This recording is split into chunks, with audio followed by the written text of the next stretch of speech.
ಭಾರತದಲ್ಲಿಯೇ ಪ್ರಪ್ರಥಮವಾದ 121 kg ಬೆಳ್ಳಿ ಗಣೇಶ ಭಕ್ತಾದಿಗಳೇ, ಹಾಗೂ ಬೆಳ್ಳಿಯ ಮೂಷಕ. ಕೆಲವೇ ನಿಮಿಷದಲ್ಲಿ ಲೈವ್ ಶೋ ಸ್ಟಾರ್ಟ್ ಮಾಡ್ತೀವಿ. ಲೈವ್ ಶೋ ಆದ ನಂತರ ನಾವು ಆ ಬೆಳ್ಳಿಯ ಮೂಷಕನ ಕಿವಿಯಲ್ಲಿ ತಮ್ಮ ಇಷ್ಟಾರ್ಥಗಳನ್ನು ತಿಳಿಸಿ ಆಕರ್ಷಣ ಕೃಪೆ ಪಾತ್ರರಾಗಬಹುದು ಭಕ್ತಾದಿಗಳೇ. ಹಾಗೂ ಗಜಾನನ ಹೊರದಾಸ್ತದಲ್ಲಿರುವ ಕಂಕಣ ದಾರವನ್ನು ತಾವು ನಮ್ಮ ವಾಲಂಟಿಯರ್ ಇಂದ ಕೇಳಿ ಪಡೆಯಬಹುದು. ಬೋಲು ಗಜಾನನ್ ಮಹಾರಾಜ್ ಕಿ. ಹಾಗೂ ಈ ಕೆಲವೇ ನಿಮಿಷದಲ್ಲಿ ಲೈವ್ ಶೋ ಸ್ಟಾರ್ಟ್ ಆಗುತ್ತೆ. ಲೈವ್ ಶೋ ಆದ ನಂತರ ನಮ್ಮ ಶೋ ನಿಮ್ಗೆ ಹೆಂಗ್ ಅನಿಸ್ತು ಚಪ್ಪಾಳೆ ಮುಖಾಂತರ ತಾವು ನಮ್ಗೆ ತಿಳಿಸ್ಬೇಕಾಗತ್ತೆ. ಬೋಲೋ ಗಜಾನನ್ ಮಹಾರಾಜ್ ಕಿ. ಜೋರಾಗಿ ಹೇಳ್ಬೇಕ್ರಿ. ಬೋಲೋ ಗಜಾನನ್ ಮಹಾರಾಜ್ ಕಿ.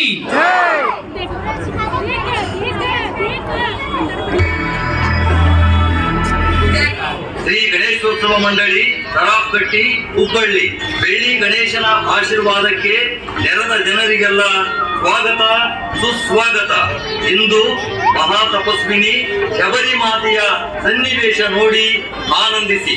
ಮಹಾ ತಪಸ್ವಿನಿ ಶಬರಿಗೆ ಮಾತಂಗ ಮುನಿಗಳು ನಿನ್ನ ಕುಟೀರಕ್ಕೆ ರಾಮ ಬರುತ್ತಾನೆ ಎಂದು ಹೇಳಿ ಹೋದಾಗ ಸತ್ಯ ಸನಾತನ ಧರ್ಮದ ಶ್ರೇಷ್ಠ ಪುರುಷ ಮರ್ಯಾದ ಪುರುಷೋತ್ತಮ ಶ್ರೀರಾಮ ಅನೇಕ ವರ್ಷದ ತಪಶ್ಚರ್ಯ ಮಾಡಿರುವ ಋಷಿ ಮುನಿಗಳಿಗೂ ಸಿಗದ ಅಪರೂಪದ ದರ್ಶನವನ್ನು ಶಬರಿಗೆ ಕೊಡುತ್ತಾನೆ. ಸ್ವತಃ ರಾಮನೇ ಶಬರಿಯ ಕುಟೀರಕ್ಕೆ ಬಂದು ಪ್ರೀತಿಯ ಆತಿಥ್ಯ ಸ್ವೀಕರಿಸಿದ ದೃಶ್ಯವನ್ನು ನೀವೀಗ ನೋಡಲಿದ್ದೀರಿ.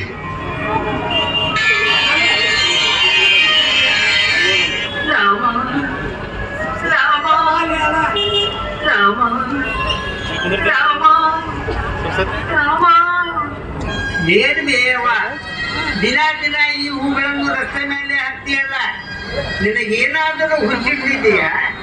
ದಿನವೂ ಹೀಗೆ ದಾರಿ ತುಂಬಾ ಹೂ ಹಾಕ್ತಿದ್ರ ರಾಮ ನಿನ್ನ ನೋಡಲು ಬರ್ತಾನೇನ?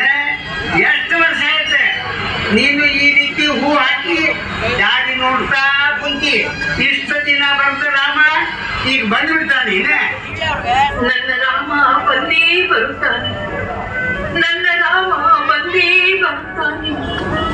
ರಾಮ ರಾಮ ರಾಮ. ಹೋಗ್ಲಿ ಬಿಡ, ಈಗಿದ್ದು ಪ್ರತಿದಿನ ಇದೇ ಕೆಲಸ. ಇನ್ನೂವರೆಗೂ ಬಂದಿಲ್ಲ ನಿಜ, ಆದರೆ ಒಂದು ದಿನ ಬಂದೇ ಬರುತ್ತಾನೆ ಎಂದು ನನ್ನ ಗುರು ಮಾತಂಗ ಮುನಿಗಳು ಹೇಳಿದ್ದಾರೆ. ನನ್ನ ಶ್ರೀರಾಮ ಬಂದೇ ಬರುತ್ತಾನೆ, ಬಂದೇ ಬರುತ್ತಾನೆ. ರಾಮ ರಾಮ ರಾಮ.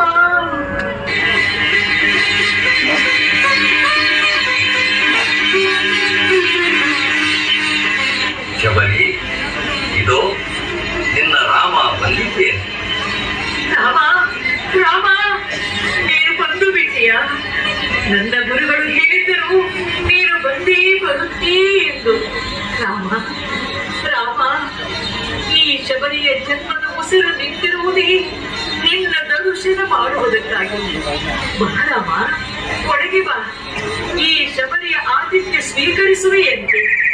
ಶಬರಿ, ನಾನೀಗ ಬಂದಿರುವುದೇ ನಿನ್ನ ಆತಿಥ್ಯ ಸ್ವೀಕರಿಸುವುದಕ್ಕಾಗಿ. ಅಯ್ಯೋ ರಾಮ, ನಿನ್ನನ್ನು ಕಣ್ತುಂಬಿಕೊಳ್ಳುವ ಭರದಲ್ಲಿ ನಿನಗೆ ಹಸಿವೆಯಾಗಿದೆ ಎನ್ನುವುದನ್ನೇ ಮರೆತು ಬಿಟ್ಟೆ. ಸರಿ, ನಿನಗಾಗಿ ಬೋರೆ ಹಣ್ಣುಗಳನ್ನು ತಂದಿದ್ದೀನಿ. ಹೌದಾ? ಹಾಗಾದರೆ ಬೇಗ ಕೊಡು, ನನಗೂ ತುಂಬಾ ಹಸಿವಾಗಿದೆ. ಬಾ ರಾಮ, ಒಳಗೆ ಬಾ, ಈ ಶಬರಿಯ ಆತಿಥ್ಯ ಸ್ವೀಕರಿಸು ರಾಮ.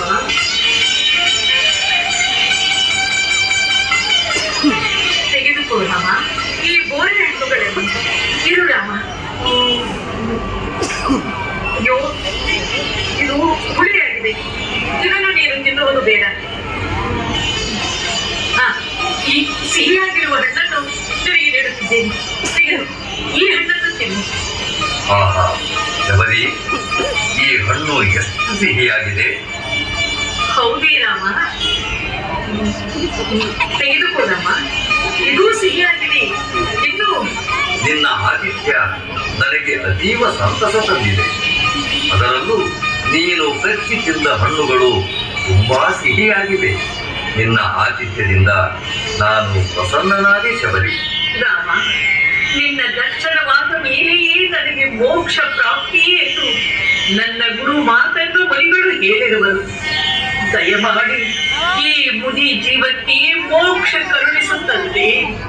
ಶಬರಿ, ನಿನ್ನ ನಿಷ್ಕಲ್ಮಶ ವೃತ್ತಿ, ಪ್ರಾಮಾಣಿಕ ಪರಿಶುದ್ಧ ಮನಸ್ಸೇ ನಿನಗೆ ಫಲಪ್ರದವಾಗಿದೆ. ಸದ್ಗುಣ ಸಂಪನ್ನಿಯಾದ ನಿನಗೆ ಮೋಕ್ಷ ಹೊಂದುವ ಕಾಲ ಸನ್ನಿಹಿತವಾಗಿದೆ. ನಿನಗೆ ಮಂಗಳವಾಗಲಿ, ಸರ್ವರಿಗೂ ಮಂಗಳವಾಗಲಿ.